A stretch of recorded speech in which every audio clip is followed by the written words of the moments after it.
TV9 का digital platform आप देख रहे हैं। पंजाब और हरियाणा की टॉप 5 खबरें लेकर हम हाजिर और आज की खबरों की शुरुआत हम सबसे पहले राघव चड्ढा से करते हैं। राघव चड्ढा की जेट प्लस सिक्योरिटी को अब हटा दिया गया है, जिसको लेकर अब पंजाब में जमकर राजनीति हो रही है। एक ट्वीट किया गया और उसके बाद उनकी पूरी वो हटा दी गई। राघव चड्ढा जिस तरीके के साथ लंबे समय से पार्टी की गतिविधियों से बहुत दूर थे और आम आदमी पार्टी ये आरोप लगा रही है कि जो पार्टी की लाइन होती है उस पर नहीं चलते, जिस चलते राघव चड्ढा कॉम्प्रोमाइज तक कह देगी आम आदमी पार्टी की तरफ से। तो अब राघव चड्ढा की जेड प्लस सिक्योरिटी भी ले ली गई है। अब बात कर लेते हैं अशोक मित्तल की, जो कि इनके आम आदमी पार्टी के ही सांसद हैं। उनके घर ईडी की रेड डली है और इसको लेकर आज जमकर राजनीति पंजाब में देखने को मिली। आरोप प्रत्यारोप जमकर हुआ।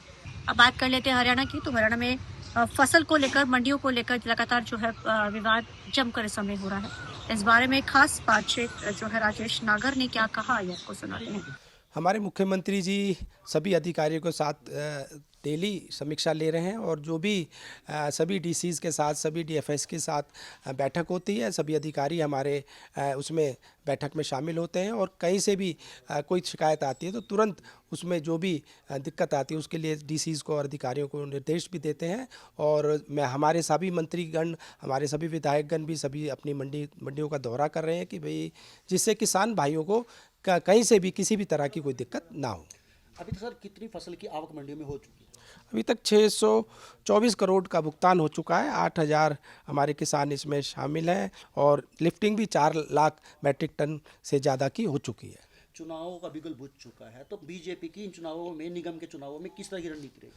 हमारी पूरी तैयारी है। जिस तरह से हमने लोकसभा के चुनाव, विधानसभा के चुनाव, निकाय चुनाव, चाहे नगर पालिका हो, नगर परिषद हो, नगर निगम के हो, उनको सभी को जैसे हमने जीता और जो आने वाले 10 तारीख को जो चुनाव होने जा रहे हैं उसमें भी हमारी पार्टी पूर्ण बहुमत से जीतती जा रही है। कांग्रेस की चुनौती को आप कैसे देखते हैं? कांग्रेस का कोई जनाधार ही नहीं रहा। कांग्रेस में आपस की खींचातानी, आपस की गुटबाजी, आपस की फूट, आपस का मतभेद जो है, इस तरह से आप देख सकते हैं। अब बात कर लेते हैं श्रुति चौधरी की, कैबिनेट मंत्री है हरियाणा की।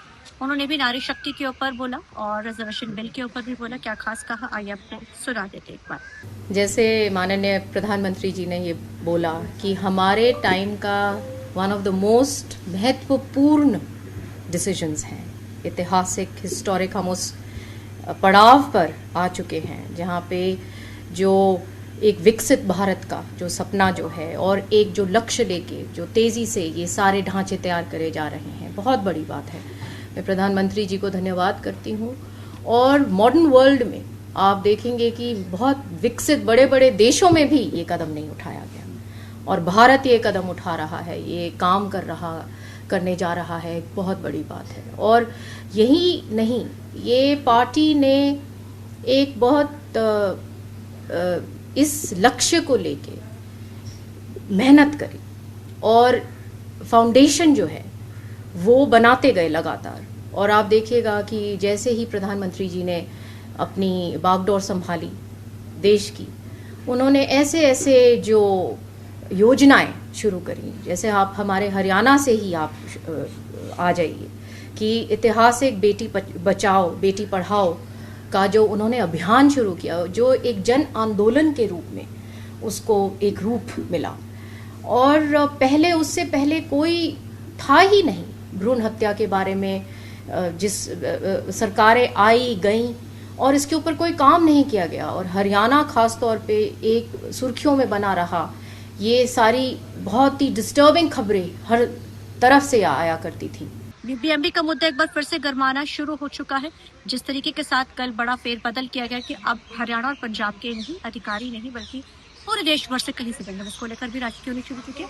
रणबीर गंगवा ने क्या खास कहा, ये आपको सुनाते हैं। देखिए, जो जिस तरीके से अभी प्रेस से पता चला है और आप लोगों ने बताया है कि केंद्र सरकार ने नोटिफिकेशन जारी किया है कि बीबीएमबी पे केंद्र के अधिकारी होंगे, तो कोई दिक्कत नहीं है क्योंकि बंटवारा पहले हुआ है और जो अधिकारी होते हैं वो तो सारे सरकार के होते हैं। उन्होंने उससे जो फैसला सरकारें करती है उसको लागू करना होता है और लागू पहले ही है, हमारा हक हमें मिल रहा है।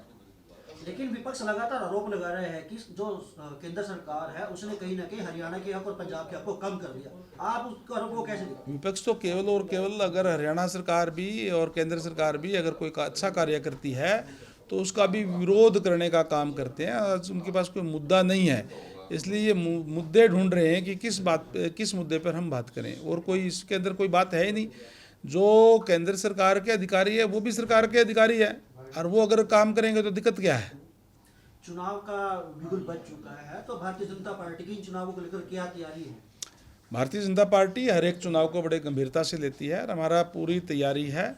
हम चाहे वो नगर निगम के चुनाव हैं, और चाहे नगर पालिका नगर परिषद के हैं, और हमारे एमसीज के हैं, चाहे चेयरमैन के हैं, हम सारे के सारे हम जीतने का काम करेंगे। क्योंकि आज प्रदेश की जनता भारतीय जनता पार्टी जिस ट्रांसपेरेंसी से कार्य कर रही है उसमें विश्वास रखती है, और भारतीय जनता पार्टी के साथ है।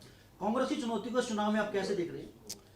कांग्रेस, जहाँ तक मैं समझता हूँ कि हरियाणा के अंदर पार्टी ना होकर के अलग अलग गुट है,